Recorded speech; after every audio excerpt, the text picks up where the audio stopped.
Shalom saudara, jumpa kembali dalam Daily Wisdom hari ini.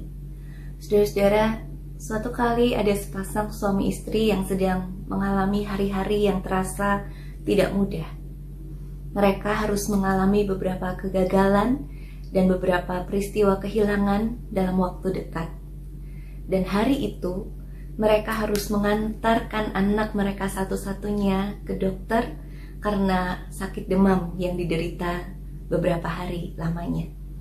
Saudara-saudara, kedua orang tua ini dalam kondisi hati yang tidak merasa baik. Mereka merasa begitu terpuruk. Mereka merasa begitu berat menjalani hari-hari mereka. Walaupun tidak terkatakan dalam kata-kata, tetapi hati mereka berteriak, "Kenapa Tuhan izinkan peristiwa yang begitu berat bertubi-tubi sampai pada hari itu?"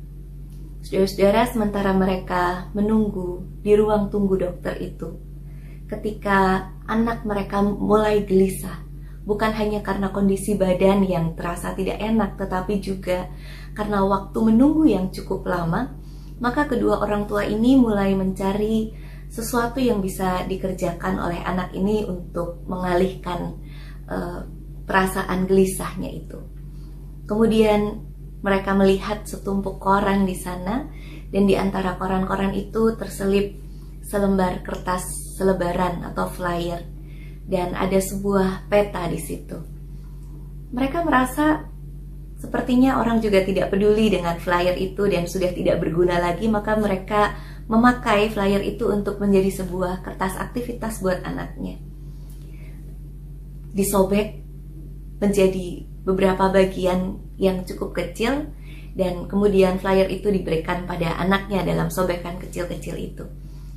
Ibaratkan ini puzzle. Kamu coba susun puzzle ini kembali menjadi peta. Bahkan kedua orang tua ini pun tidak terlalu tahu sebetulnya peta apa yang ada di flyer itu.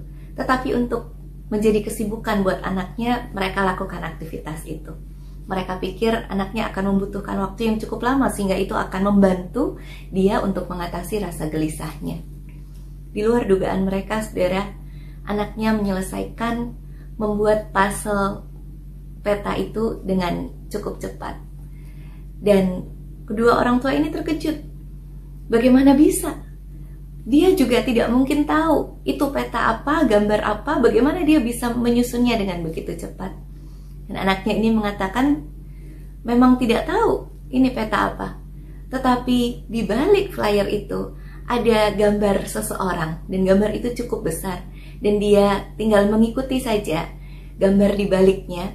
Dia cari sambungan-sambungan yang membentuk sosok orang yang di belakang itu, dan jadilah peta yang ada di di halaman sebaliknya. Kedua orang tua ini saling berpandangan, seolah ini menjadi cara Tuhan berbicara kepada mereka. Di tengah robekan-robekan peristiwa kehidupan yang tidak mudah untuk dipahami, jangan fokus untuk menyelesaikannya sendiri. Carilah seseorang di balik itu, dan itu adalah Tuhan. Ketika kita mencoba untuk menyatukan kepingan-kepingan puzzle itu dengan kekuatan kita sendiri, mungkin kita membutuhkan waktu yang sangat lama. Mungkin kita tidak akan bisa, mungkin kita akan lebih cepat menyerah. Tetapi ketika seperti anak itu menemukan seseorang yang ada di balik itu, maka kita akan dimampukan untuk merangkai semuanya. Saudara-saudara, saya akan membacakan firman Tuhan yang terambil dari 1 Tawarikh pasal 16 ayat yang ke-11 yang mengatakan, "Carilah Tuhan dan kekuatannya, carilah wajahnya selalu." Di tengah kehidupan kita, apa yang kita cari? Kalau yang kita cari adalah kesenangan kita belaka, kepuasan, kebanggaan, segala kepentingan tentang diri kita sendiri, mungkin kita memang akan sangat mudah untuk kecewa. Mungkin kita akan sangat mudah untuk bertanya-tanya, di mana Tuhan dan kenapa Tuhan biarkan ini itu terjadi. Tetapi kalau kita mencari wajah Tuhan dan kekuatannya, kita akan dimampukan untuk merangkai semua ini di dalam perspektif yang lebih baik. Saudara-saudara, seorang yang mencari wajah Tuhan dan kekuatan Tuhan, sekalipun ia juga tetap bisa mengalami begitu banyak peristiwa yang berat, tetapi setidaknya ada hal-hal yang diperbarui di dalam kehidupannya. Yang pertama, ia bisa diperbarui dalam pemaknaan identitasnya. Bahwa ketika banyak hal yang tidak diinginkan terjadi itu betul-betul terjadi, itu bukan karena dirinya bernasib sial, bukan karena Tuhan meninggalkannya, bukan karena Tuhan begitu kejam dan tega, tetapi ia tetap bisa memandang dirinya sebagai seorang anak yang dikasihi Tuhan. Identitasnya dimaknai sebagaimana firman Tuhan mengatakannya. Selain identitas yang diperbarui, ia juga akan mengalami pembaruan cara hidup. Caranya memandang sebuah peristiwa, caranya meresponi sebuah peristiwa, caranya bertutur kata, berpikir, menganalisa sesuatu, bertindak, memutuskan sesuatu. Semuanya akan diperbarui ketika kita berjumpa dengan wajah dan kekuatan Tuhan.